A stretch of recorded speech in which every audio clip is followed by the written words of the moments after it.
Good morning, Clearbranch kids. I hope you guys are having a wonderful month. I know that I am. And this month or any time is a great time to learn all about integrity. So what is integrity? Integrity is choosing to do the right thing no matter what. Of course, we all know that sometimes that's easier said than done. And we're going to hear a little bit about that in our story today. So our story comes from the Old Testament, way back in the book of Daniel. Now, during this time, God's people, the Israelites, kept turning their back on God. They turned back, but then they'd always walk away again. And he had allowed them to be conquered by the king of Babylon. His name was King Nebuchadnezzar. Now, that's kind of a hard word to say, and so we're just going to call him King Neb for today, okay? But remember, King Nebuchadnezzar.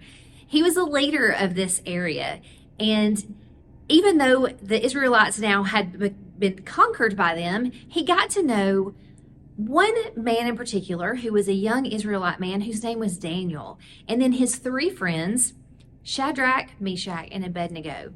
Now, King Neb couldn't help but notice that these men seemed to be really blessed. They were blessed with health. They were super smart.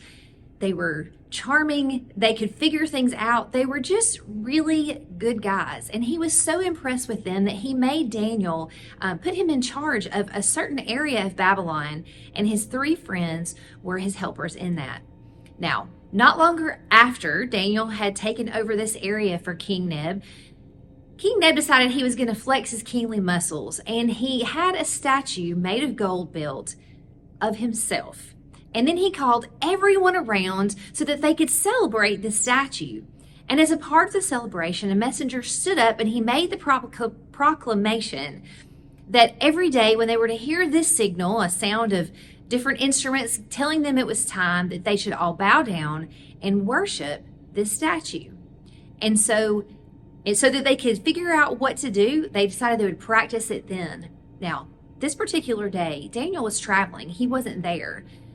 But Shadrach, Meshach, and Abednego were in the crowd like they were told to be.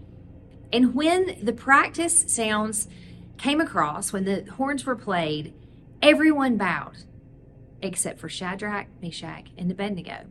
Because see, they knew that they were only supposed to worship one God, and that was their God, the one true God, the same God that you and I worship.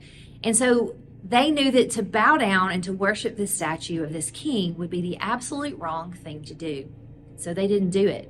Well, there are some other leaders there who didn't really like these three guys anyway, and so they were more than happy to go straight to King Neb and to let him know that these three men had not done what they were told to do.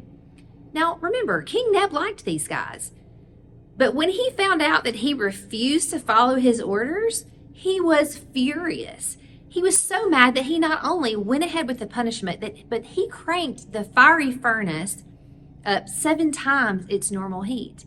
Because I think I forgot to tell you that if you didn't bow down, that's the punishment you would face, would be thrown in a fiery furnace. And so the guards gathered up Shadrach, Meshach, and Abednego, and they threw them in this fiery furnace that was heated to 7 times its normal heat. So after a few minutes, King Neb looked in. He wanted to see what was going on. This fire was so hot that these men should have already been completely burned up. Instead, he saw not just 3 men, but 4 walking around in the fire. And it looked to him like this 4th man was almost not quite human, like maybe an angel. He described it as a son of God, of a god. He was so amazed that he realized immediately the mistake that he had made. And he had the guards stop and open the doors to the furnace and pull back out what was now 3 men again, Shadrach, Meshach, and Abednego. And he talked to them and he realized that they had trusted God, their God, our God, the one true God, to take care of them. They had done the right thing to honor him, and they had trusted that God would take care of them in the face of their punishment. And if he didn't, well, that was just part of what they would do, to do the right thing for God. And so he not only changed his mind, saw that he was wrong, he honored these 3 men and gave them even more power in the city of Babylon and the surrounding areas. And he also made a proclamation that no one would speak against the God of Shadrach, Meshach, and Abednego and the Israelites. So there's an important lesson to be learned here today, guys. Shadrach, Meshach, and Abednego had integrity. They had enough integrity to do what was right, even if it meant facing a horrible punishment or even death. And other people noticed. And when they noticed, they could see the truth of God for themselves. So that's our bottom line this week. When you do what's right, others can see God.